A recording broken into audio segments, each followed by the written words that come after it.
بسم الله الرحمن الرحيم.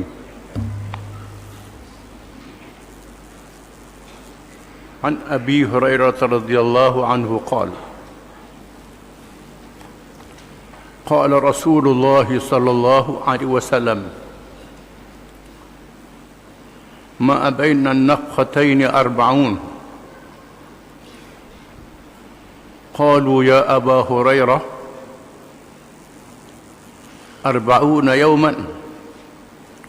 قال أبيت. قال 40 شهرا. قال أبيت. قال 40 سنة. قال أبيت. ثم ينزل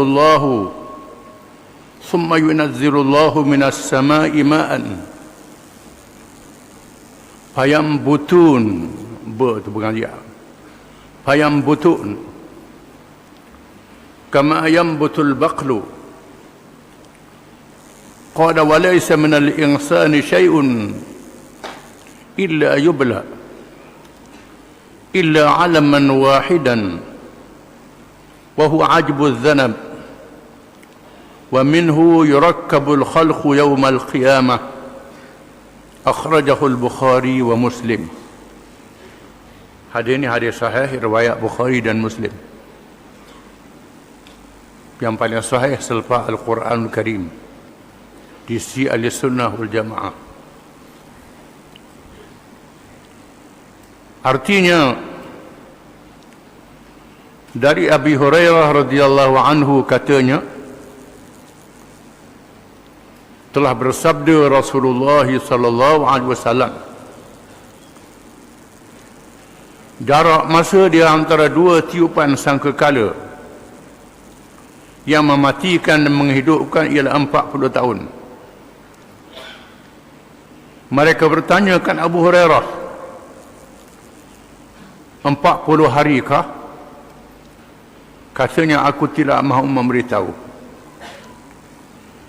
Mereka bertanya lagi, 40 bulan kah? Ia, Abu Hurairah berkata, aku tidak mahu memberitahu. Mereka bertanya, kalau lagi 40 tahunkah? Ia berkata, aku tidak mahu memberitahu. Seterusnya ia berkata, kemudian Allah menurunkan hujan dari langit. Lalu mereka bangkit seperti tumbuhan pokok-pokok kecil. Dia meneruskan ceritanya, tiada sesuatu pun dari jasad manusia malaikat dibinasakan kecuali satu tulang, iaitu ajbuz zanab. Darinya dihidupkan kejadian manusia pada hari kiamat. Menunjukkan bahawa semua jasad manusia, tulang temulang mereka dihancurkan, kecuali satu tulang yang halus. Ada ulama mengatakan sebesar biji sawi, duduk di hujung sulbi manusia, yang tidak hancur sekali-kali. Diceritakan ada saintis yang cuba mengambil tulang yang halus itu, dibakar tidak hangus, nak dihancurkan tidak hancur. Kuatnya tulang itu. Dari situlah benih manusia. Di sana ada riwayat yang lain daripada Imam Muslim yang menjelaskan bahawa jarak di antara tiupan mematikan dan membangkitkan itu ialah 40 tahun. Hadis riwayat Bukhari dan Muslim tadi, Nabi sebut 40. Bila orang tanya, 40 apa? Hari ke, bulan ke, tahun? Abu Hurairah kata, aku tak tahu, tak mau jawab. Di sana ada hadis lain diriwayatkan oleh Muslim. Disebut 40 tu 40 hari. 40 tahun. Jarak di antara tiup sangkala yang pertama dan yang kedua ialah 40 tahun. 40 tahun tu tak ada apa. 40 tahun tu kita tak tahu sama ada perhitungan hari dunia ataupun hari akhirat. Wallahu alam. Dan yang dimaksudkan dengan ajbul zanam itu ialah tulang yang halus terletak di bawah tulang sulbi. Dan sabit di dalam hadis bahawa Allah mengharamkan bumi memakan jasad para anbiya alaihi wassalatu wassalam. Disebut dalam hadis yang lain yang sahih, jasad nabi-nabi tidak hancur.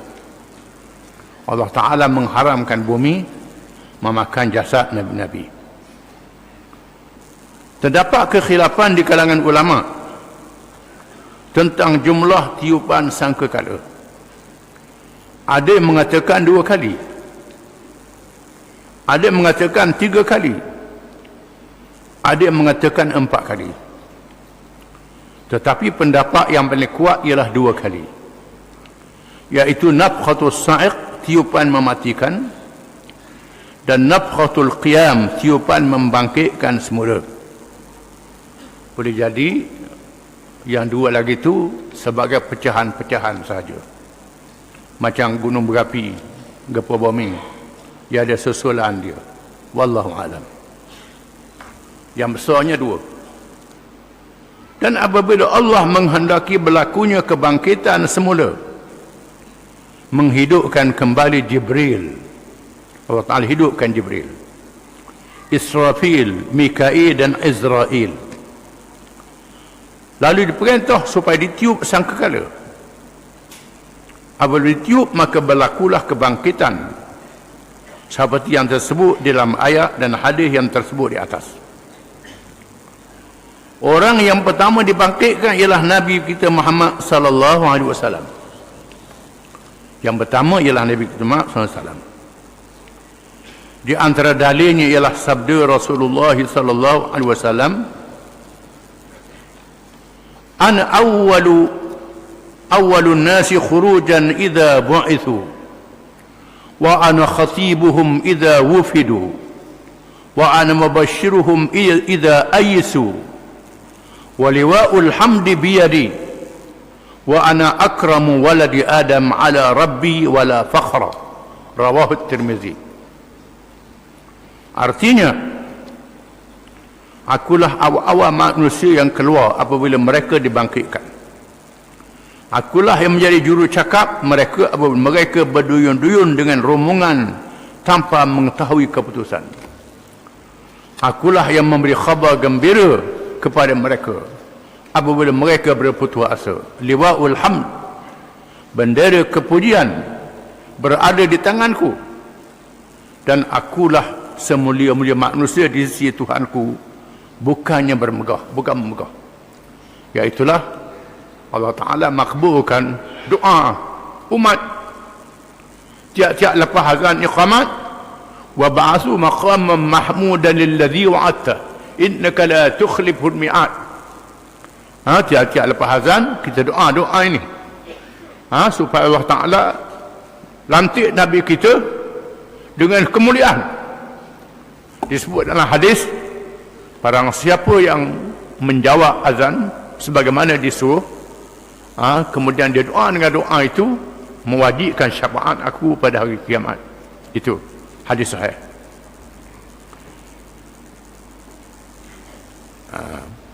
Mengikut riwayat Bukhari, wa ba'du maqaman mahmudan alladhi wa'atta. Sekadar itu saja. Innaka la tulqil ma'an, itu riwayat yang lain, yang tambah, wa ba'athu maqaman mahmudan alladhi wa'atta, dengan 2 bayar mahmudan, mahmud alladhi wa'atta. Adapun al-mahmud alladhi wa'atta tambah alif lam, itu bukan dalam hadis, tapi tak jadi salah. Disebut ilmu hadis itu al-mudraj. Al-mudraj dengan makna memasukkan huruf yang bukan hadis. Itu dalam ilmu hadis, orang mengaji ilmu hadis tahulah. Kadang-kadang dimasukkan perkataan, dimasukkan huruf yang Nabi tak sebut. Yang Nabi ajarnya, wa ba'athu maqaman mahmudan lilladhi wa'atta. Dan bangkitkah Nabi aku Di maqam yang terpuji yang engkau janjikan, maqam mahmud alladhi wa'adta, iaitu maqam ikut pandai Tuhan nak beri. Apa maqam yang disebut dengan isim nakirah, disebut dengan alif lam, al-mahmud alladhi wa'adta, yang diketahui maqamnya sekadar itu saja. Itu saja. Itu ada alif lam, makna dia lain dengan tak ada alif lam. Dalam hadisnya mahmud alladhi wa'adta, bukan al-mahmud alladhi wa'adta. Tapi tak jadi salah. Maknanya tidak salah. Tak menyalahi syarak, cumanya maksud antara dua tu lain, kita kena faham. Sebabnya dalam bahasa Arab ni, kalau tambah huruf, tambah baris, dia akan jadi berubah makna dia dalam bahasa Arab. Sabda Rasulullah sallallahu alaihi wasallam, "An-nasu yus'aquna yawm al-qiyamah fa akunu awwala man yufiq fa idza ana bi Musa akhidhun bi qa'imatin min qawa'im al-'arshi fala adri qabli am juziya bi saq'ati at-tur." Rawahu al-Bukhari. Artinya manusia semuanya tersungkur mati pada hari kiamat. Maka akulah orang yang pertama sedar hidup. Tiba-tiba aku melihat Musa berpegang di salah satu daripada tiang arash.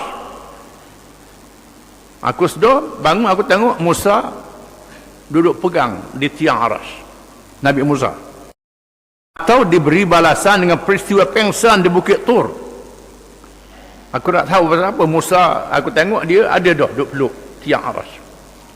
Adakah kerana dia bangkit sebelumku, dibangkitkan sebelum aku, bangkit, dia bangkit dulu pada aku, ataupun itu sebagai balasan Allah yang berlaku pada dia dalam peristiwa Gunung Tur Sinai. Kemudian Nabi Musa bermunajat di hadapan Allah pada hari kiamat dengan sifat yang lain baginya. Allah Ta'ala berkata-kata dengan Musa secara langsung, tidak malaikat Jibril. Lalu Nabi Musa minta, Rabbi arini anzur ilaik. Ya Allah, ya Tuhanku, tunjukkan kepadaku, aku nak tengok. Musa kata. Musa kata, Tuhan kata, mu tak boleh tengok aku. Mu tak boleh tengok aku, Tuhan kata. Mu tengok ke Gunung Tur Sinai. Lalu menjelma hijab di antara Allah dengan Musa alaihi salam, hijab, iaitulah cahaya. Keluar cahaya itu, Gunung Tur Sinai menjadi hancur sama rata dengan bumi. Ini kehebatan Allah Ta'ala. Gunung Tur Sinai yang besar tu sama rata dengan tanah. Musa tersungkur pengsan Nabi Musa, kerana kehebatan Allah. Gunung jadi hancur. Manusia tak tahulah. Nabi Musa pengsan. Kerana Nabi Musa minta nak tengok. Tuhan kata, mu tak boleh tengok aku. Mu tengok aku Gunung Tur Sinai. Disebut dah kisahnya dalam Quran, hancur. Disebut dalam hadis kursi, Allah Ta'ala jadikan hijab antara dia dengan hamba-hambanya. Kalau dibuka hijab itu, maka semua makhluk jadi hancur lebur. Tak mampu berdepan dengan kekuasaan Allah Subhanahu Wa Ta'ala. Kehebatan dia. Ini, dan sebab itu melihat Allah ni di sisi ahli sunnah pada hari kiamat. Bukan di alam dunia ini. Di dunia tak boleh. Jadi mungkin Nabi kata Tuhan balas Nabi Musa dan peristiwa Tur Sinai yang tersebut itu. Menurut riwayat yang lain, an Abi Hurairah radhiyallahu anhu قال رجل من اليهود بسوق المدينة والذي اصطفى موسى على البشر فرفع رجل من الأنصار يده فلطمه قال تقول هذا وفينا رسول الله صلى الله عليه وسلم فذكر ذلك لرسول الله صلى الله عليه وسلم فقال قال الله عز وجل ونفخ في الصور فصعق من في السماوات ومن في الأرض إلا من شاء الله ثم نفخ فيه أخرى فإذا هم قيام ينظرون فأكون أول من رفع رأسه fa idza ana bi Musa akhidun buan hamzah tu, akhidun bi qa'imatin min qawa'imil arsy fala adri arafa'a ra'sahu qabli am kana mimman istuthniya. Buang hamzah di bawah alif tu, itu salah aja, tak ada hamzah bawah alif saja aja. Itu dari segi ejaan. Hadis tu hamzah wasal, bukan hamzah qata'. Kalau hamzah qata', kalau bagi di atas, hamzah halus duduk di atas alif. Kalau bagi di bawah, hamzah halus duduk di bawah alif. Kalau bagi di atas, duduk di atas alif. Kalau hamzah wasal, tak ada hamzah. Mimman istuthna Allah azza wa jal, wa man qala ana khairun min Yunus ibn Mata faqad kadhib. Rawahu Ibnu Majah bi isnadin sahih. Artinya, dari Abi Hurairah radhiyallahu anhu, katanya seorang Yahudi telah bercakap di pasar Madinah. Masa tu dibenar lagi orang kafir duduk di Mekah dan Madinah. Masa tu tak dilarang lagi. Dilarang selepas Nabi melakukan, Abu Bakar melakukan haji pada tahun yang ke-9 hijrah. Dilarang. Sebelum tu orang kafir boleh duduk Mekah dengan Madinah. Dilarang sampai hari ni tak dibenar lagi orang kafir duduk Mekah Madinah. Setengah ulama mengatakan dibenarkan Shibhu Jaziratul Arab. Sebenarnya tanah Arab tak dibenarkan orang kafir duduk kecuali kan urusan perniagaan, bukan urusan mukim.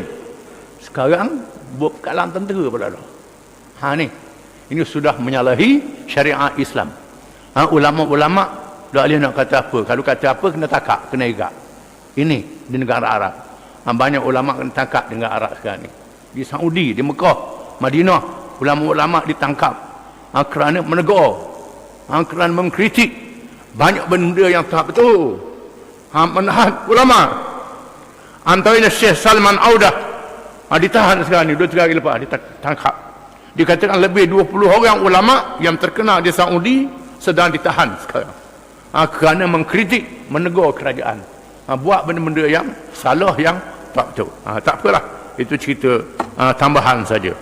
Jadi masa tu, masa orang Yahudi duduk di Madinah, seorang Yahudi bercakap di pasar Madinah, demi Tuhan yang telah memilih Musa di kalangan manusia. Orang Yahudi kata, demi Tuhan yang telah memilih Musa di kalangan manusia. Kan orang Yahudi berbangga Nabi Musa. Lalu seorang sahabat di kalangan Ansar mengangkat tangan menampar Yahudi itu. Sahabat Nabi kalangan Ansar angkat tangan tampar Yahudi dan berkata, adakah kamu cakap begini sedangkan di kalangan kita ada Rasulullah sallallahu alaihi wasallam? Marah orang Islam ni. Lalu diceritakan peristiwa itu kepada Rasulullah sallallahu alaihi wasallam. Orang cerita ke Nabi. Orang Yahudi cakap begitu. Ada seorang Ansar angkat tangan lepas selalu. Maka dia pun bersabda, Allah Azza wa Jalla telah berfirman, fasa'iqa man fis samawati wa man fil ard illa man syaa Allah thumma nufiqa fihi ukhra fa idzahum qiyamun yanzurun. Surah Az-Zumar ayat 68.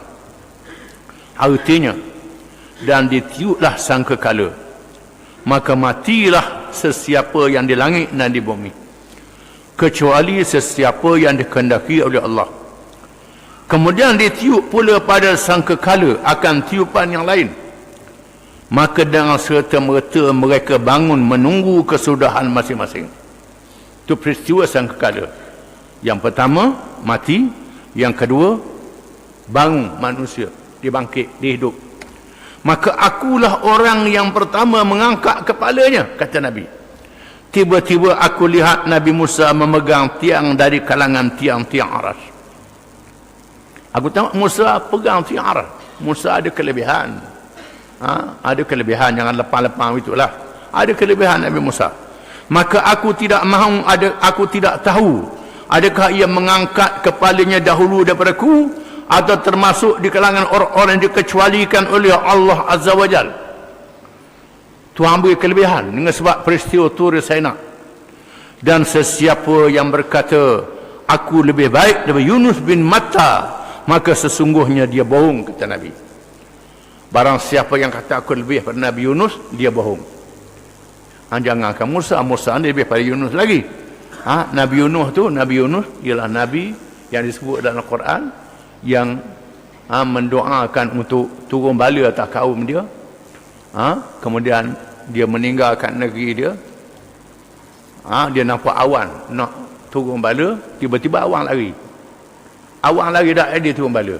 Dia pun rasa nak marah. Tuhan ajar dia.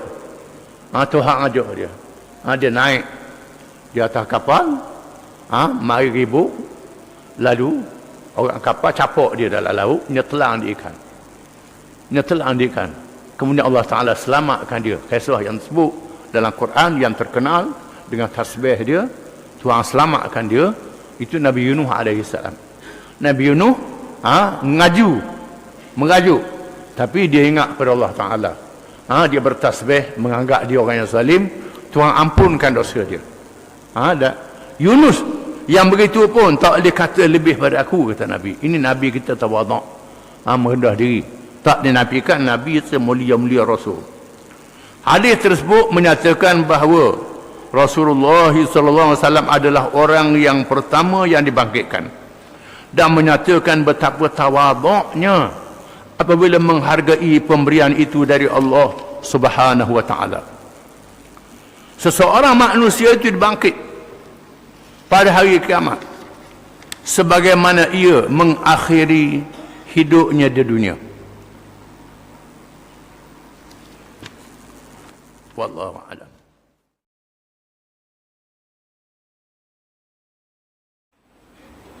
Bismillahirrahmanirrahim. An Jabir radhiyallahu anhu an Nabiy sallallahu alaihi wasallam qala yub'athu kullu 'abdin ala ma mata alayhi. Rawahu Muslim wa Ibnu Majah. Artinya dari Jabir radhiyallahu anhu bahawa Nabi sallallahu alaihi wasallam telah bersabda, dibangkitkan setiap orang menurut keadaan pada masa ia mati. Hadis ini menunjukkan bahawa seseorang itu dibangkitkan dari kuburnya menurut amalan dan tingkah lakunya di akhir umur. Yakni jika ia dalam keadaan beriman dan taat, maka ia dibangkitkan dalam keadaan yang menggembirakan. Ringkasnya kalau mati dalam keadaan jahat, maka ia dibangkitkan dalam keadaan yang mendukacitakan. Oleh kerana tidak ada siapa yang tahu bila dia nak mati, berapa umur dia, di mana tempat dia mati, maka Allah sentiasa dalam keadaan mengerjakan amal yang saleh di atas iman yang sebenar. Kerana seseorang itu dibangkitkan daripada kuburnya mengikut keadaan iman dan amalannya. Disebutlah hadis, wa in ahadakum la ya'malu bi'amali ahli jannah hatta ma yakun bainahu wa bainaha illa dhira' fa yasbiqu alaihi alkitab fa ya'malu bi'amali ahli an-nar fa yadkhuluha wa in ahadakum la ya'malu bi ahli an-nar hatta ma yakuna bainahu wa bainaha illa dhira' fa yasbiqu alaihi alkitab fa ya'malu bi ahli al-jannati fa yadkhuluha. Sesungguhnya ada orang kalangan kamu dalam masa hidupnya beramal dengan amal ahli syurga, amal yang baik, maka telah berlaku dalam ilmu Allah bahawa dia sejengkal lagi nak masuk syurga, dekat nak mati. Tiba-tiba dia beramal dengan amal ahli neraka, maka dia masuk neraka. Barang siapa yang beramal dengan amalan ahli neraka hingga jarak antara dia dengan neraka selingkar lagi, dekat nak mati, tiba-tiba dia berubah, beramal dengan amal ahli syurga, maka dia masuk syurga. Ini kita kena ingat. Jangan bercakap sedap, berasa aku ni gagah, aku ni baik, aku ni kuat.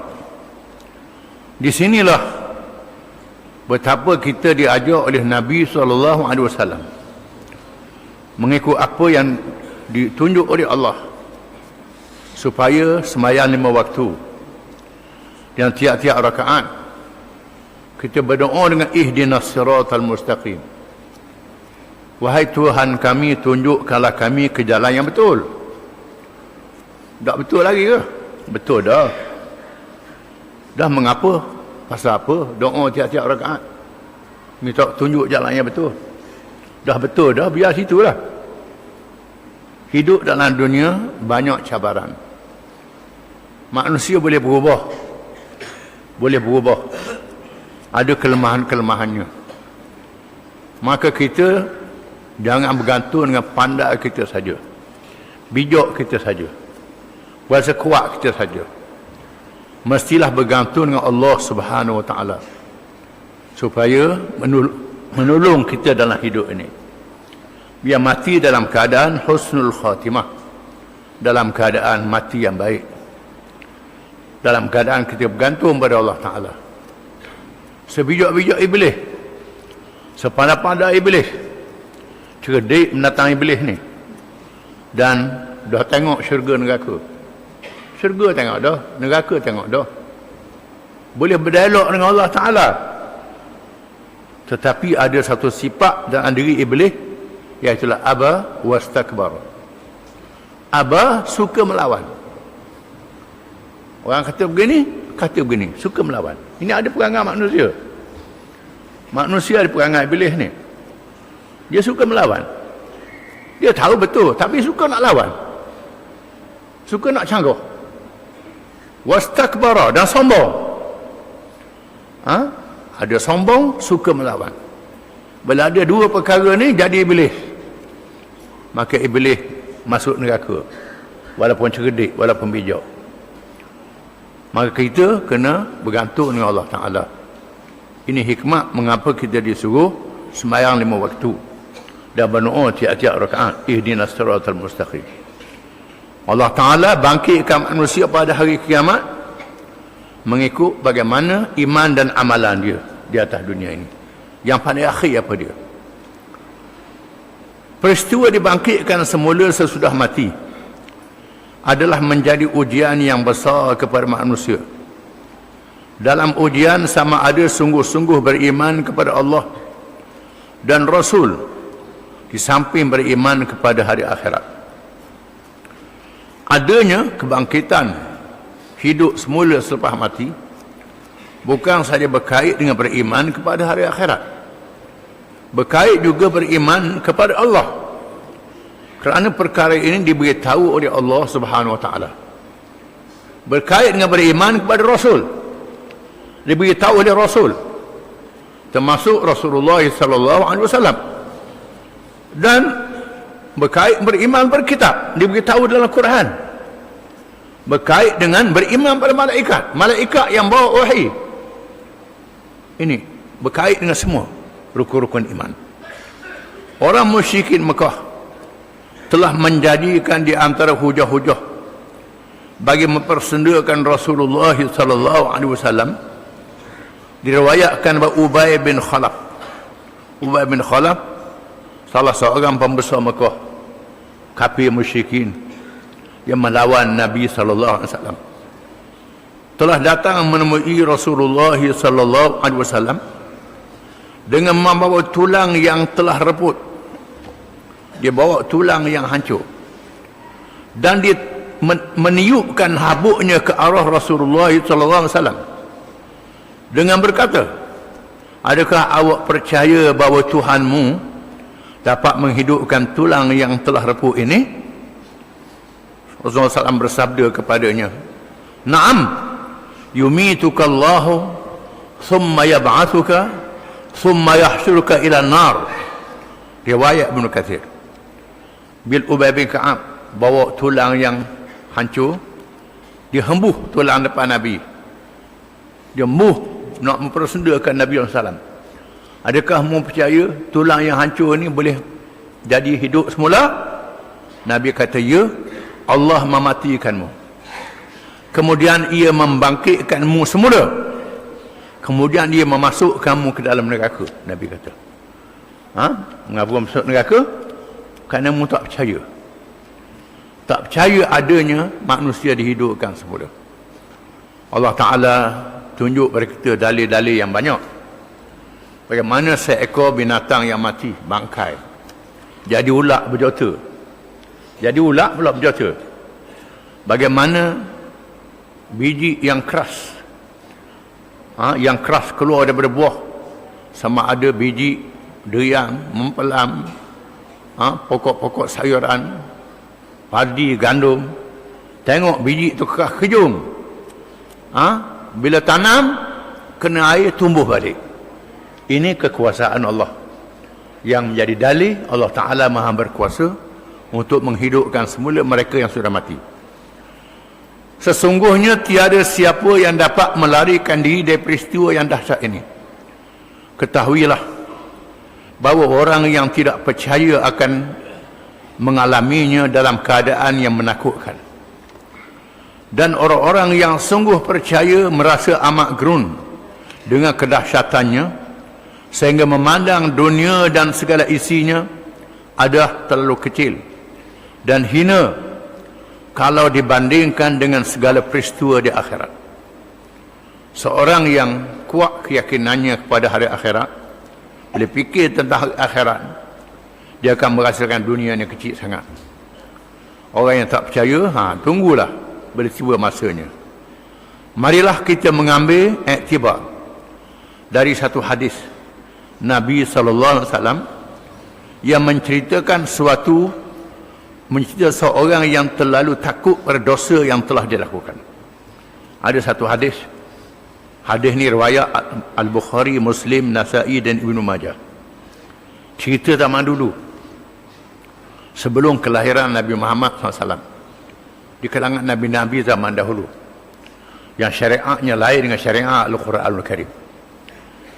An Abi Hurairah radhiyallahu anhu an Nabi sallallahu alaihi wasallam qala kana rajulun yusrifu ala nafsihi falamma hadarahu al-maut qala li banihi idza ana muttu, buang alif tu salah aja, bukan mata, idza ana muttu fa ahriquni thumma thanuni thumma dharuni fi ar-rih فوالله لئن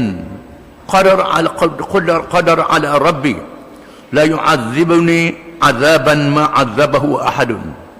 عذبه أحدا فلما مات فعل به ذلك فأمر الله تعالى الأرض فقال أجمعي ما فيك منه ففعلت فإذا هو قائم فقال ما حملك على ما صنعت قال يا ربي خشيتك حملتني فغفر له رواه البخاري ومسلم والنسائي وابن ماجه. Artinya cerita zaman dulu belum Nabi Muhammad SAW. Ada seorang lelaki di zaman dahulu sebelum Nabi Muhammad SAW yang telah melakukan dosa. Dia ni jahat, banyak dosa. Manakala ia didatangi oleh tanda-tanda hampir mati, dia sedar dia akan mati, sakit berat, ia berkata pada anak-anaknya, apabila aku mati, bakarlah aku. Bila aku mati, membakar mayat aku. Dikatakan anak dia, bakar mayat aku. Kemudian gaulkan abu jasadku itu, kemudian taburkan di tengah angin kencang. Maka demi Allah, kalaulah Allah Tuhanku berkuasa di atasku, nescaya ia akan menyeksaku dengan seksa yang tidak pernah dilakukan kepada orang lain. Setelah ia meninggal dunia, anak-anaknya pun melakukan seperti wasiatnya. Anak dia berbakar, jadi abu. Gau abu, pergi ke angin kuat, tabur, ditiup angin. Lalu Allah memerintah kepada bumi. Allah Ta'ala berfirman kepada bumi, kumpullah semula apa yang ada di atasmu dari abunya. Lalu bumi melakukan seperti perintah Allah. Tiba-tiba lelaki itu bangkit dalam keadaan berdiri, boleh hidup semula. Abu tu takut balik walaupun ditiup oleh angin. Allah berfirman, apakah yang menyebabkan kamu melakukan demikian? Tuhan tanya dia, mengapa membuat begini? Musuh anak membakar, jadi abu, tabu. Mengapa membuat begini? Ia menjawab, kerana terlalu takut kepadamu, dia kata Tuhan. Ya Tuhanku, aku takutmu, membawa aku melakukan demikian. Lalu Allah mengampunkan dosanya. Ini syariat Nabi zaman dahulu. Jangan kita pula mati suruh bakar pula macam Hindu. Ini tak boleh, salah. Syariat Nabi zaman dahulu. Kita kena, ini sudah dinasahkan. Tak ada dalam syariat Nabi Muhammad SAW. Di sini kita kena faham, mengikut Al-Quranul Karim, mengikut cerita Nabi-Nabi, cerita yang benar, agama yang asal ialah agama Islam. Agama Nabi Adam AS. Agama seluruh makhluk, malaikat di langit, makhluk di bumi, ialah Islam. Inna dina indallahi al-Islam. Agama-agama yang lain timbul kemudian. Sama ada agama samawi, agama kitabi, Yahudi, Kristian yang sudah dipindah dan diubah jadi menyeleweng. Ataupun agama yang direka, dicipta sendiri, tak ada kaitan dengan samawi. Bahkan ada yang mengatakan agama yang dicipta ini pun asalnya daripada Islam, kemudian dipindah dan diubah. Dipindah, diubah. Seperti agama Hindu, dia anggap agama yang awal. Agama Hindu yang sembah batu, sembah binatang, sembah macam-macam tu. Tuhan sampai beratus beribu Tuhan, beranak semua. Ini agama Hindu. Ada mengatakan bahawa Hindu ni adalah penyelewengan daripada agama Ibrahim AS.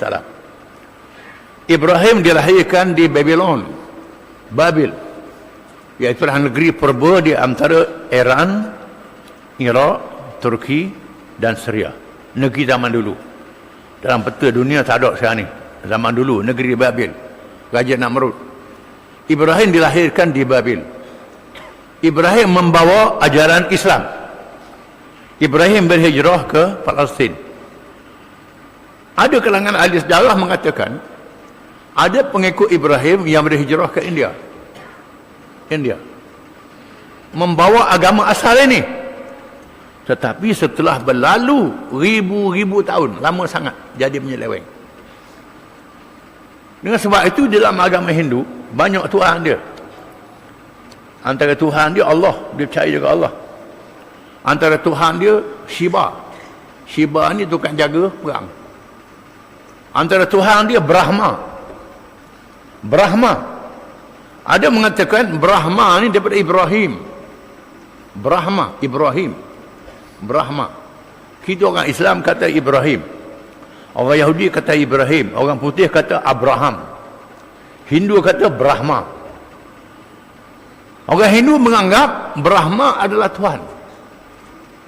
Ada yang mengatakan, saya baca juga, agama Hindu ni bukan nak ikut dia, nak tahu di mana kelemahan dia. Ada kalangan mengatakan Brahma ni mengapa patung dia tak ada. Di kuih-kuih Hindu patung Brahma tak ada. Kerana kata dia Brahma ni baloh dengan Shiva. Tuhan dengan Tuhan baloh. Ni kepercayaan dia lah ni. Saya tanya orang Hindu, dia kata memang dia kata je begitu. Baloh dengan Shiva. Shiva ni tu kan jaga perang, backing. Nyelepas pipi Brahma sehingga pecah. Jadi cedera pipi Brahma. Dengan sebab itulah patung Brahma tak dibuat, kata dia. Kerana takut ni, nampak ni cederanya lepas dia sibar. Ini kepercayaan dia. Dan banyak lagi lah cerita-ceritanya panjang. Jadi ini adalah penyelewengan daripada agama tauhid. Kita kena sedar. Dan di sana masih ada syariat-syariat. Antaranya berkahwin. Lelaki dan perempuan berkahwin. Semua agama ada perkahwinan. Kalau tak ada perkahwinan ni menatang. Tak ada agama. Ada perkahwinan. Dan Islam mengiktiraf perkahwinan itu. Dengan sebab itu, bila keluarga bukan Islam masuk Islam, suami dan isteri masuk Islam, tak perlu nikah semula. Pakai nikah dulu juga. Nikah agama dia tu dia sahkan. Kalau suami masuk Islam, isteri masuk Islam, masih dalam edah lagi, dia masuk Islam, maka perkahwinannya sah. Ini mengikut hukum syarak kita. Di sini terdapat beberapa perkara yang kita kena sedar. Wala in sa'altahum man khalaqas samawati wal ard la yaqulunna Allah. Jika kau tanya mereka siapa yang menjadikan langit dan bumi, mereka jawab Allah. Semua percaya pada Allah belaka. Percaya pada Allah ini asas kepada semua agama. Cumanya penyelewengan, melantik Tuhan-Tuhan yang lain daripada Allah. Dia latih Tuhan lain daripada Allah. Mengadakan syariat sendiri dalam perkara yang tidak diizin oleh Allah SWT. Am lahum syuraka syara'u lahum minad din ma lam ya'zam bihi Allah. Adakah mereka itu mempunyai sekutu-sekutu yang lain pada Allah? Sama ada Tuhan, sama ada pemimpin, raja, menteri, ketua, yang mengadakan hukum sendiri, syariat sendiri dalam perkara yang tidak diizin oleh Allah. Ada perkara yang Allah Ta'ala izin, Allah Ta'ala izin, Allah Ta'ala izin. Nak masak nasi banyak mana, nak buat awuti berapa awuti, tak perlu buka kitab, tengok orang nak makan berapa orang. Ini Allah Ta'ala izin. Nak buat jalan raya berapa kilometer, berapa luas jalan raya, tengok banyak mana kenderaan yang lalu, kesibukan dia. Ini Allah Ta'ala suruh pada manusia. Ini ilmu akal, ilmu yang manusia boleh kaji. Cuma di sana ada perkara yang Allah Ta'ala dah tetap dengan nas. Perkara yang manusia tak mungkin boleh reka sendiri. Masalah ibadat, halal dan haram, hukum qisas, hukum hudud dalam beberapa perkara. Perkara ni manusia tak boleh reka. Maka Tuhan tolong manusia. Tuhan tolong mengadakan hukum yang tetap. Babi diharamkan, bangkai diharamkan, mati ada urusannya, ada dulu boleh, kemudian dinasahkan hukumannya. Ini tengok pada nas. Tengok pada nas. Yang jadi masalahnya ialah manusia mengadakan hukum-hukum sendiri dalam perkara yang tidak diizin oleh Allah Ta'ala.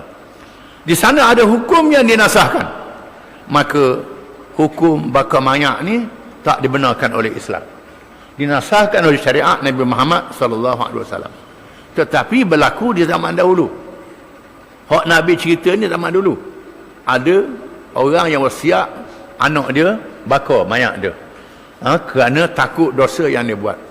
Lalu Allah Ta'ala menunjukkan kuasanya boleh hidup semula. Debu yang halus daripada mayat yang dibakar tu boleh dikumpul semula dan dihidupkan semula. Dan Quran mengisahkan Nabi Ibrahim AS minta tunjuk pada dia kekuasaan menghidupkan yang mati. Lalu Tuhan suruh Ibrahim mengambil burung, 4 ekor burung, sembelih, cicang-cicang, gau-gau, letak di bukit, berapa banyak bukit, panggil burung tu datang semula congek-congek macam sedia kala, boleh bercatur balik mengikut jasad masing-masing. Ini kekuasaan Allah, boleh menghidupkan orang mati. Peristiwa yang dahsyat ini menandakan tiada siapa yang dapat melepaskan diri dari dibangkitkan semula. Mestilah menghadap Allah dengan iman dan amalnya. Di dalam Al-Quran terdapat beberapa kisah yang menjadi dalil yang telah berlaku betapa Allah Maha berkuasa untuk menghidupkan orang yang telah mati. Antaranya ialah mukjizat Nabi Isa alaihissalam. Ditunjuk sama Nabi Isa, boleh Nabi Isa tunjuk mukjizat menghidupkan orang yang mati. Ibnu Kathir telah menyatakan di dalam tafsirnya, Abu menafsirkan firman Allah Ta'ala, wastami' yawma yunadil munadi min makanin qarib yawma yasma'una as-sayhata bil haqq dhalika yawmul khuruj inna nahnu nuhyi wa numit wa ilayna al-masir yawma tashaqqaqu al-ardu anhum sira'a dhalika hasrun alaina yasir. Surah Qaf ayat 41 hingga 44. Artinya, dan dengarlah pada hari penyeru malaikat menyeru dari tempat yang dekat, iaitu pada hari mereka mendengar teriakan dengan sebenar-benar. Itulah hari keluar dari kubur. Sesungguhnya kami menghidupkan dan mematikan, dan hanya kepada kamilah tempat kembali. Pada hari bumi berbelah-belah menampakkan mereka, lalu mereka keluar dengan cepat. Yang demikian itu adalah pengumpulan yang mudah bagi kami. Allah Ta'ala sebut dalam Quran akan berlaku di hari kiamat bagaimana bumi yang menimbul jasad-jasad manusia, mereka manusia bangun di tempat masing-masing, berdiri dan dipanggil untuk dikumpulkan. Allah Ta'ala kata itu mudah pada aku. Kalau daripada tak ada langsung Tuhan boleh buat, tak ada apa-apa, boleh jadi manusia. Manusia yang sudah ada, yang mati, ada benih dia, Tuhan nak hidupkan semula mengikut akal kita lebih mudah. Tapi Allah Ta'ala serupa je, serupa di sisi Allah Ta'ala. Sama ada bila tak ada boleh dihidupkan semula, ataupun yang ada benih ditumbuhkan semula. Peristiwa itu berlaku sebaik saja Allah Ta'ala menurunkan hujan dari langit, maka tumbuhlah jasad-jasad manusia, semuanya dari kubur-kubur mereka, sebagaimana tumbuhnya biji-biji benih apabila diserami air. Setelah sempurnalah jasad mereka, Allah memerintahkan malaikat Israfil supaya meniup sangkakala, di mana segala roh disimpan di dalam lubang sangkakala. Apabila Israfil meniupnya, keluarlah roh itu dari sangkakala, lalu bersebaran di antara langit dan bumi. Lalu Allah berfirman, demi kebesaranku dan kemuliaanku, tiap-tiap roh hendaklah kembali berjasad masing-masing. Maka segala roh itu kembali kepada jasad masing-masing, lalu bersemarok di dalam jasad seperti bersemaroknya racun binatang bisa. Bumi pun merkah, mereka pun bangkit dari kubur masing-masing menuju ke mahsyar, tempat perhimpunan untuk dilakukan hisab. Firman Allah Ta'ala, wallahu anbatakum minal ardi nabata thumma yu'idukum fiha wa yukhrijukum ikhraja. Surah Nuh ayat 17 hingga 18. Artinya, dan Allah menumbuhkan kamu dari tanah dengan sebaik-baiknya, kemudian dia mengembalikan kamu ke dalam tanah dan mengeluarkan kamu daripadanya pada hari kiamat dengan sebenar-benarnya. Allah Ta'ala jadikan manusia daripada tanah, lepas tu dihidupkan semula daripada tanah, bangkit semula. Ini peristiwa yang benar berlaku, kita kena percaya. Dan Allah Ta'ala telah menunjukkan kepada kita tentang kejadian langit. Banyak ayat-ayat Al-Quran menceritakan kejadian langit. Hari ini saintis buat kajian apa yang Quran sebut dengan tentang langit, bintang-bintang tu betul sungguh. Allah Ta'ala sebut dalam Quran kisah-kisah umat zaman dulu. Hari ini manusia gali dalam tanah, bertemu kesan-kesan lama umat zaman dulu. Ada sungguh macam Quran sebut. Begitulah juga kiamat adalah sungguh berlaku, kita kena percaya. Dan Allah membandingkan laksana tumbuhan tanaman dari bumi. Firman Allah Ta'ala, wa nazzalna minas sama'i ma'an mubarakan fa anbatna bihi jannatin wa habbal hasid wan nakhla basiqatin laha tal'un nadid. Surah Qaf ayat 9 hingga 10. Artinya, dan kami turunkan dari langit air yang banyak manfaatnya, lalu kami tumbuhkan dengan air itu pohon-pohon dan biji-bijian tanaman yang diketam, dan pohon kurma yang tinggi-tinggi mempunyai mayang-mayang bersusun untuk menjadi rezeki bagi hamba-hamba kami. Dan kami hidupkan dengan air itu tanah yang mati. Seperti itulah terjadinya kebangkitan. Kalau sekiranya tanah yang mati, turun hujan, pohon kayu hidup semula. Begitulah disebut dalam hadis, setelah berlakunya kiamat, manusia dimatikan, Allah Ta'ala turunkan hujan dan manusia bangkit semula, tumbuh setelah tumbuh daripada benih masing-masing. Firman Allah Ta'ala, kama bada'na awal khalqin nu'iduhu wa'adan alaina inna kunna fa'ilin.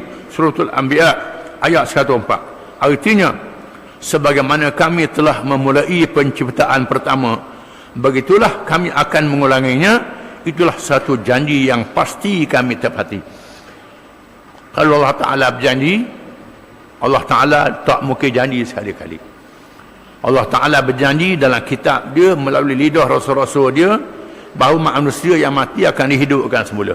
Allah Ta'ala mesti menunaikan janji ini. Wallahu a'lam.